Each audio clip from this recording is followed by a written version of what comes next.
meninos não aguentam palestra mais do que 30, 40 minutos, tá? É o máximo. Então nós temos que mudar o nosso jeito de dar aula, o nosso jeito de segurar esse pessoal, o jeito de fazer eles prestarem atenção naquilo que a gente está falando.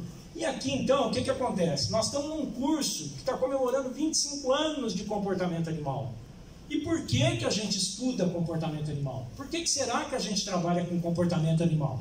É uma coisa muito importante, muito intrigante para nós, né? O estudo do comportamento animal. Então tem que apontar e para lá, né? Senão o negócio... Onde que está o... Aí, agora mudou, né? Gente, nós estudamos comportamento animal há muito tempo. Muito tempo.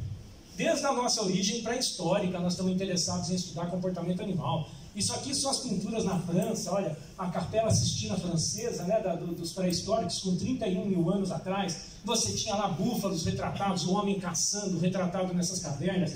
Nós temos aqui, ó, na Serra das Araras, em Goiás, toda a estrutura de um girino, formação do girino até ele virar sapinho, retratado há mais de 12 mil anos atrás. Por que a gente fazia isso? A gente fazia isso porque era muito... Passa o próximo para mim. Não está funcionando. Porque era muito importante para a gente saber o que comer, né? Saber como não ser comido pelos nossos inimigos, né? Do que a gente podia usar, o que a gente podia utilizar dos animais da natureza para a gente poder crescer, para a gente poder se reproduzir com uma maior eficiência, né? Como é que a gente ia aproveitar as coisas que existiam no meio. Então, o homem estudar comportamento animal foi uma questão de sobrevivência para ele. E nós temos que nos lembrar que assim como nós estudamos o comportamento dos animais, nós também somos animais. E nós buscamos nessa relação com os animais entender o nosso próprio ser. De fato, a gente estuda comportamento animal para tentar se entender.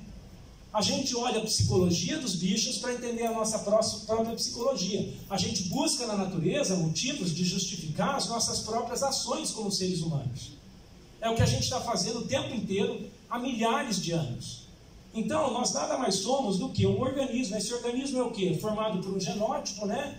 Então, é essa genética que tem dentro de cada organismo que codifica o que esse organismo vai ter de características morfológicas, de características fisiológicas e de características comportamentais, porque a junção do morfológico com o fisiológico, comandado pelo genético, que também influencia no comportamento, e pelo meio onde o animal vive, vai caracterizar o seu fenótipo, que vai dizer como esse animal aqui vai ter selecionado as suas características adaptativas para o meio, dizendo como é que esse animal agora vai contribuir para as populações futuras. Como que esse animal vai deixar descendentes nesse meio.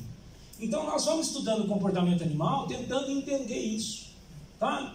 Então eu vou mostrar um rápido exemplo aqui para vocês, as ferramentas mais modernas, quais são as ferramentas hoje do estudo do comportamento animal e por que isso é extremamente relevante na vida de vocês, especialmente na vida das moças mais novas que estão aqui hoje, vocês vão ficar encantadas com o exemplo que vem. Vamos lá. Então, olha aqui, ó. Essa história nossa, ela começou a se transformar de uma forma muito drástica há aproximadamente 70 mil anos. Por quê? Há 200 mil anos atrás, lá, o que acontecia nesse período aqui? Pode clicando para mim. Tá? Quase nenhuma mudança física, quase nenhuma mudança, a não ser evolução intelectual, nós passamos a sofrer. Porque por volta de 70 mil anos, nós tivemos um grande avanço que foi chamado a Revolução Cognitiva, que aconteceu por alguma mudança genética na nossa espécie que nos permitiu fofocar. Tá? Então a gente começou a fofocar, a gente começou a ter o quê? O cognitivo funcionando melhor. A gente agora não é um macaco, um grupo de macacos lá, que falava assim, comida ali, vamos pegar comida. Não, agora tinha um macaco nesse meio da Revolução Cognitiva, que ele dizia o seguinte, tem a comida ali. Ele olhava para o outro do bando dele e falava assim, ó, se a gente não matar aquele cara lá, ele vai pegar a nossa comida primeiro. Ele passou a conspirar, ele passou o quê? Elucubrar, ele passou a ver o quê? O futuro. O futuro. Se eu não pegar ali, o outro vai pegar. Essa imaginação do futuro criava um misticismo, criava uma ficção. Você criar a ficção foi um salto evolutivo tremendo para a nossa espécie. Porque agora a nossa espécie passou a ser uma espécie sonhadora. Né? E se ela é uma espécie sonhadora, ela é uma espécie que quer o quê? Se entender cada vez mais, para saber cada vez mais como manipular o comportamento dos outros, como manipular o comportamento das outras espécies. Tá? Então, pode ir. Então, o que acontece? Para estudar comportamento animal, nós passamos a ter esse grande desafio, entender o que é genético, não só nos bichos, mas em nós também, porque nós também somos bichos, né? Entender o nosso genético, qual a interação desse nosso genético com a interação do social, E transformar tudo isso na nossa visão do que é o nosso fenótipo e como isso corresponde a uma seleção natural, a seleção dos caracteres adaptáveis nossos e como isso se transforma em valor adaptativo ou em fitness. Então nós passamos a lutar, transformando, estudando, pesquisando os animais para entender isso aí. E como é que a gente faz isso? Senta que lá vem história, né? Então vamos lá, primeira história. Esse ratinho aí, vocês conhecem? É o arganaz do campo. Lá onde moram esses ratinhos, todos os ratinhos são poligâmicos, que é o que é mais comum no meio dos mamíferos, por exemplo, né? Ser poligâmico. Acontece que esse diabo desse ratinho é monogâmico. Ele só tem um ratinho e uma ratinha. E ele fica com ela a vida toda.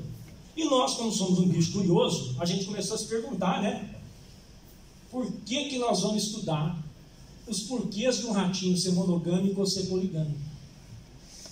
Gente, por que a gente estuda comportamento animal? Vocês estão fazendo uma pós-graduação em comportamento animal? A turma em casa vai perguntar isso para vocês. Mas meu filho, tanto dinheiro investido da universidade de você para estudar um ratinho que é monogâmico? Não é? Que impacto tem isso na sua vida, meu filho? Né? Para que você vai estudar para onde a baleia vai, para onde ela não vai? Nosso negócio é comer a baleia, não é isso, Arthur? Os caras falam lá no Japão, né? Se ele for no Japão, eles vão falar isso. Me interessa para onde ela vai para saber onde eu pesco ela, não é? Então, no nosso caso aqui, por quê? Por quê, gente? Como é que você vai justificar isso com um parente? Como é que você vai explicar para a sociedade que você está estudando um ratinho que não transa com todas, transa com uma só? Qual que é a importância disso? Não é? Então, vamos lá. Para entender isso aqui, o que nós fazemos em comportamento animal? Vai o próximo, por favor. A gente estuda organização social. Puxa, estudar organização social é importantíssimo para nós, porque nós somos primatas.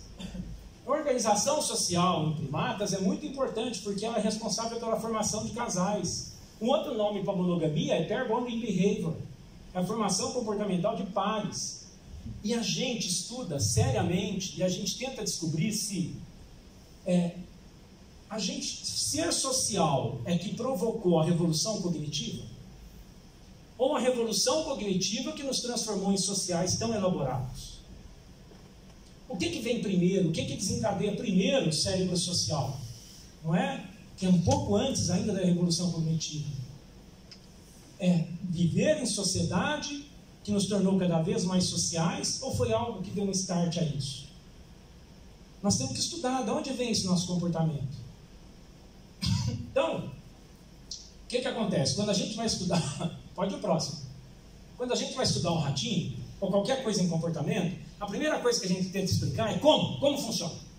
Como funciona a cabeça de um ratinho.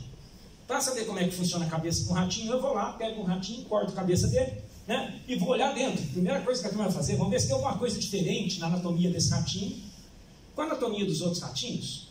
Não é? Aí eu pego os ratinhos que não têm monogamia e descubro que eles têm uma grande diferença do ratinho monogâmico, do ratinho monogâmico, o poligâmico e do monogâmico. O monogâmico tem uma região do pálio ventral muito mais desenvolvida. E aí eu faço uma análise com o meu colega da fisiologia, com o meu colega da endocrinologia, porque hoje em dia não tem mais herói na ciência, porque você vai precisar de tanta coisa que você vai precisar fazer o quê? Amizade. Você precisa de amigo, você precisa de colaborador, você precisa ser legal com as pessoas, para a pessoa ser legal com você. Tá? Não adianta a pessoa ser legal com você e você não ser legal com ela depois. Ela marca, ela lembra. Lógico, isso é o mais comum, né? Ah, você precisa ser legal comigo. Né? Depois, né, o cara vai embora, pega a tese, bota embaixo do braço, tchau. Né? Não pode, tem que colaborar. Então, seu colega da endocrinologia lá descobriu que o pálio ventral ele tem uma ação reforçadora a certos tipos de comportamento. E que quando aquele ratinho, eles mediram isso, gente, tá? Quando o ratinho copulava com o ratinho, ele ficava com ela, namorava ela, coisa e tal, nessa região do pálio ventral liberava um neuropeptídeo cerebral, a vasopressina, a AVP. Quanto mais ele transava com a mesma ratinha, mais AVP liberava. Acredita uma coisa dessa? E o ratinho, quando libera esse AVP, ele tem aquela sensação assim, sabe? Nossa, coisa boa. Aí ele transa de novo com ela, aí ele fala, coisa boa. Né? Aí ele transa de novo com ela, nossa, ficou maravilhoso. E a turma tentava entender, né? O que está acontecendo? Então passa o próximo, por favor. Aí, ó. Aí foram ver onde que tinha origem dessa coisa boa, né? Da monogamia, foram olhar as origens filogenéticas. foram entender como é que eram os grupos mais conhecidos de ratinhos poligâmicos, como é que eles poderiam ter ficado, né, de poligâmicos para monogâmicos, como é que seria uma história, vamos tentar construir uma história disso, né? Como é que a gente chega nessa história evolutiva para ele se tornar monogâmico. E começaram a pensar, voltaram naquela borboleta, voltaram no slide da borboleta que eu passei. E lembraram que no slide da borboleta, além de ter uma história evolutiva, além de ter um comportamento, além de ter uma região no cérebro do ratinho, além de ter um hormônio, tinha o que por trás de tudo isso? Uma genética. E pensaram assim, será que tem um gene? Um gene para o ratinho ser monogâmico? Será que existe o gene da fidelidade? Não é? A menina sonhou lá, falou assim, opa, né? Será que tem um gene? Só tem ratinho isso, viu? Só um ratinho que libera aquilo ali, né? Será que tem um gene da fidelidade no tal do ratinho? Vamos pesquisar esse negócio? Vamos lá então. Foram procurar, meu Deus do céu, e encontraram. Chegaram lá no arganaz do campo, né, no Microgaster ortogaster, lá, Micrutus ortogaster, é o nome do bicho, difícil o nome dele, né? E encontraram um gene, né? Encontraram um gene, o gene AVPR1A, que seria o genzinho que eles achavam que era o gene da monogamia. Só que não basta se encontrar, você tem que testar. Então o que nós já fizemos? Nós já fizemos anatomia, nós já fizemos histologia, nós já fizemos morfologia do bicho, nós já olhamos filogenética, nós já tentamos fazer uma reconstrução de história evolutiva, e agora o que nós vamos fazer? Olhar a genética, descobrimos o gene, pô, tá lá o genzinho. Agora o que nós temos que fazer? É o ponto final no estudo do comportamento animal. É a gente dar o salto para a ecologia comportamental, que é o quê? Testar, manipular esse comportamento, esse gene, para ver se ele é verdadeiro. Então a gente faz um teste, a gente faz uma manipulação experimental. Você pega aquele gene, aí já ouviu falar de vírus? Aí você pega um vírus transferidor, você pega um vírus pequenininho assim, ó, você coloca o gene dentro do vírus, ele repete aquele genezinho, sabe? Ele começa a fazer cópia, você enche um vidrinho desse gene. Credo, professor, com um vidrinho de gene, né? Aí você pega o vidrinho de gene e bota tudo dentro de uma seringa. Você tem na mão agora uma arma da fidelidade. Né? Aí você pega aquele gene naquela seringa lá, aí você pega o ratinho, vai lá, pega um conjunto de ratinhos, você vai lá no pálio ventral dele, que é a região que tinha que ser estimulada, não é? Você dá um pouquinho na injeção com esse gene lá. Opa! Aí você vai numa região que não tem nada a ver. O glutame, por exemplo. Vai lá e dá uma injeção com um vírusinho no glutame. Aí você pega um outro gene que não tem nada a ver, ou água destilada, qualquer porcaria, e vai lá e coloca num outro ratinho lá e vê o que vai acontecer. Tá? É o controle. Gente, o ratinho que recebe uma injeção maior de AVPR1 no pálio ventral dele, aquele que já era fiel, o cara fica assim, completamente abestado. Totalmente abestado. A rata passa, ele já fica assim, nossa senhora, minha deusa. Ela olha para ele, lava a louça, ele lava. Aquela coisa, doce, o cara fica doce, né? Aí, gente, não faltou, ainda não é o definitivo. O advogado do diabo pode falar para você, foi espetada da agulha que você deu lá, alguma coisa lá estimulou esse pálio ventral, né? Foi alguma coisa que você não viu no experimento, alguma coisa que você fez lá que estimulou, será alguma maçã que ele comeu naquele dia? Então vamos fazer uma coisa, pega outro rato, muda para mim. Vamos pegar um rato, próximo slide, pega um rato que não tem nada de monogâmico. Toda a história evolutiva desse rato aqui é ser poligâmico. É um sem vergonha, cheio de rata, entendeu? Ele anda com as ratas tudo, o cara não está nem aí. Aí você vai lá, pega esse ratinho e faz o que com ele? Dá uma injeção no pálio ventral dele, do gene da fidelidade. Tá? E no controle você dá uma injeção com outro gene qualquer lá. Gene de nascer mais pelo, qualquer outro gene. Né? O que aconteceu? Gente, o rato que é poligâmico, ele nem sabia o que era monogamia. Ele vira o Mickey Mouse, gente. Ele fica assim, mini. O negócio dele é a mini, né? Fica louco. E quanto mais ele transa com a ratinha, mais vasopressina ele libera. Mais satisfação ele tem. Mas aí nós voltamos naquela pergunta. Você ainda não explicou para o seu parente por que você estuda comportamento animal. Você explicou por que você estuda o comportamento do ratinho. Você descobriu como é que o ratinho é monogâmico. Você fez um quiprocó. Você ficou 10 anos estudando isso aí. Para explicar que o ratinho é monogâmico. O que isso tem a ver com você agora? Como isso pode impactar a história da humanidade? Não, uma pergunta para você falar, chegar em casa assim, o que eu estudo impacta a história da humanidade. Aqui elas têm que usar aquela frase que aquele tio sem vergonha vai tremer nas bases. Entendeu? Então o que acontece? Vai o próximo, por favor, para mim. Isso é muito importante. Formação de pares, né? Pode ter sido a chave da vida social, a conquista do hábitat. Passa o próximo para mim. Gente, o AVPR1A também está no nosso genoma. A gente encontrou o mesmo gene do ratinho, o mesmo gene da fidelidade do ratinho. O gene Mickey, ele está lá no 12q1415, no cromossomo 12, setor Q, entre 14 e 15. No ratinho são 5 sequências de alelo, no nosso são 3, a RS1, a RS3 e GT25. Quer saber mais sobre isso ainda? Olha só, o pessoal da Suíça descobriu que esse gene está relacionado com outros fatores ainda no ser humano. Quanto menos alelos você tem desse gene, maior tendência para o autismo. Olha a importância do nosso estudo, pô. Né? Quanto menos genes você tem desse alelo, iniciação sexual precoce. Tá? Quanto mais desses genes você tem, maior tendência a altruísmo. Imagina, São Francisco de Assis vai ter uns 15 pais de alelo. Né? Vai próximo, por favor. Aí, ó, ou seja, esta parte do nosso DNA tem grande impacto real no nosso comportamento, no comportamento humano. Olha quanta coisa está relacionada, não é? E vamos lá, passa o próximo para mim. O TOS é um estudo que ocorre na Suécia, desde meados de 2008, eles estudam o Offspring Study in Sweden, né? Quer dizer, o estudo do comportamento reprodutivo, da prole, do nosso desenvolvimento. Isso é muito importante, bebê de proveta, por exemplo, né? Reprodução humana.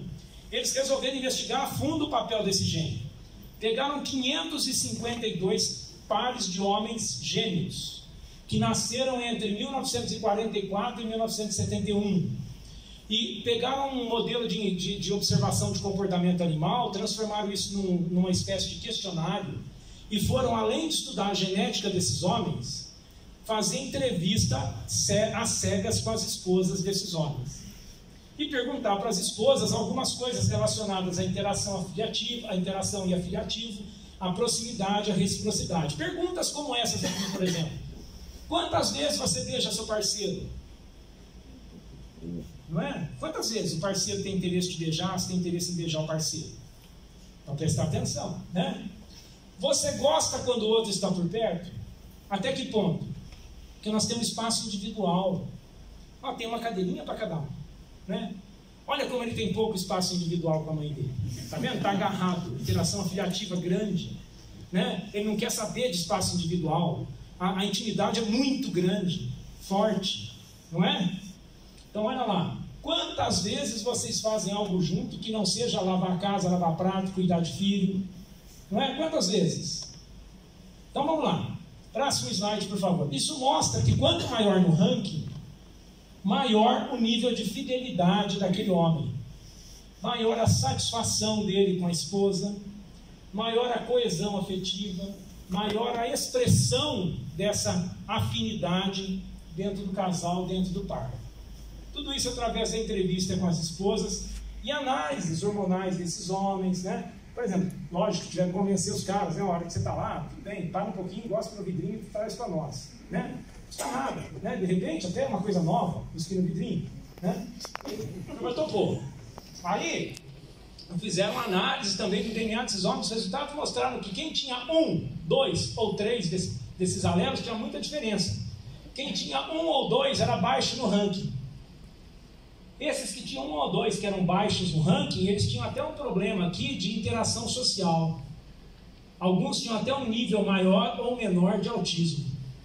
Aqueles que tinham todos os genes desse polimorfismo e ligados numa determinada sequência, tá? Eles eram extremamente, pode passar o próximo para mim? Eles eram extremamente fiéis. E eles eram muito altos no ranking. E além deles terem fiéis às suas esposas, eles foram ótimos pais. Eles tinham muito cuidado paternal, tá? Dentro do grupo familiar.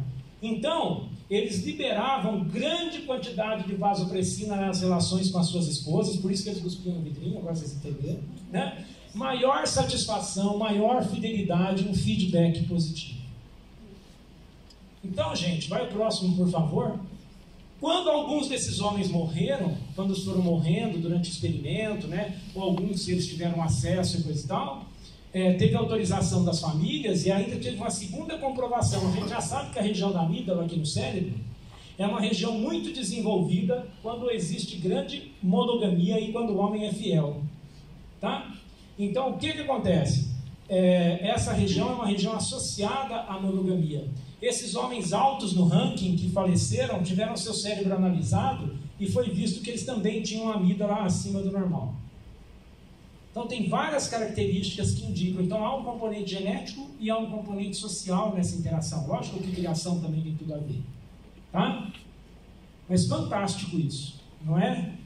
Tá? Mas se você matar o cara antes para ver a amígdala, não adianta nada. Então vamos lá. Próximo, por favor. Então, gente, a gente estudava o como. Quem ensinou a gente a estudar todos esses porquês? Pode o próximo, por favor, para mim. Foi o Darvão, gente. Vai próximo. Ele mostrou para a gente que, além da causa, qual o efeito de um comportamento. Por que um dado animal se comporta em uma situação peculiar de um modo e não de outro?